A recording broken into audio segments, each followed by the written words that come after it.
মার্কোসের মতো লোককে জ্যান্ত ছেড়ে রাখা উচিত নয় স্যার।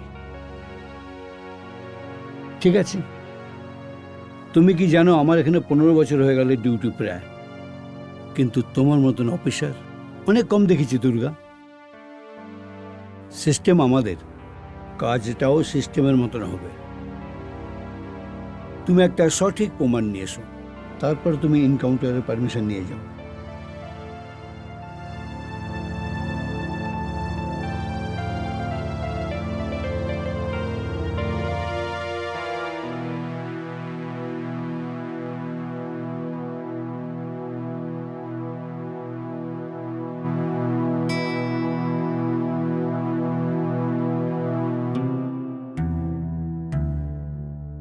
দুর্গা, অনেক রাত হয়ে গেছে, বাড়ি গিয়ে একটু রেস্ট নে। না মামা, যতক্ষণ না এই মার্কোসের এনকাউন্টার করছি ততক্ষণ আমার ঘুম আসবে না।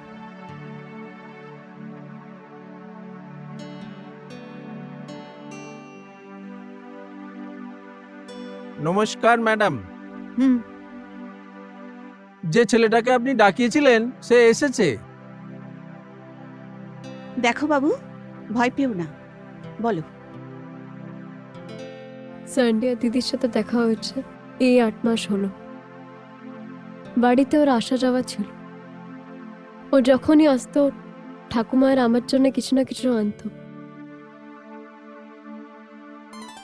দিদি স্যান্ডিকে খুব ভালোবাসতো, আর ওদের বিয়ে হওয়ারও কথা ছিল, কিন্তু আমরা যাকে নিজে মনে করতাম ও অনেক বদমাশ ছিল। দিদিকে ড্রাগসের নেশা ধরিয়ে দিয়েছিল।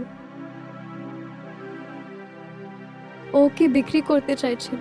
দিদিকে বলা হয়েছিল স্যান্ডি থেকে আলাদা থাকতে, কিন্তু দিদি ওই ছেলেটাকে খুব ভালোবাসতো, আমাদের কথা শুনতো না।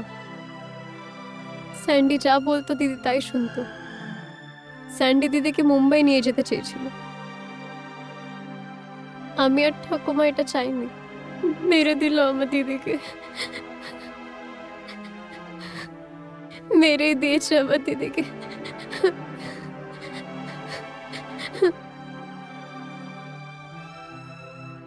কেঁদো না।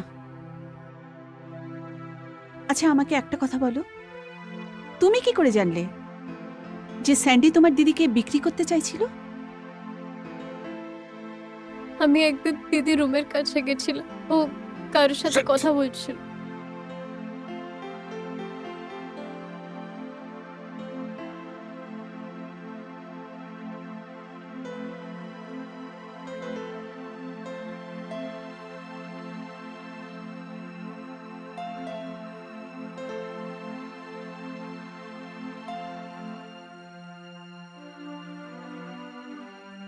তখন আমি দেখলাম দিদি নেশা করে বেডের উপরে পড়েছিল, আর স্যান্ডি ভিডিও কলে কারোর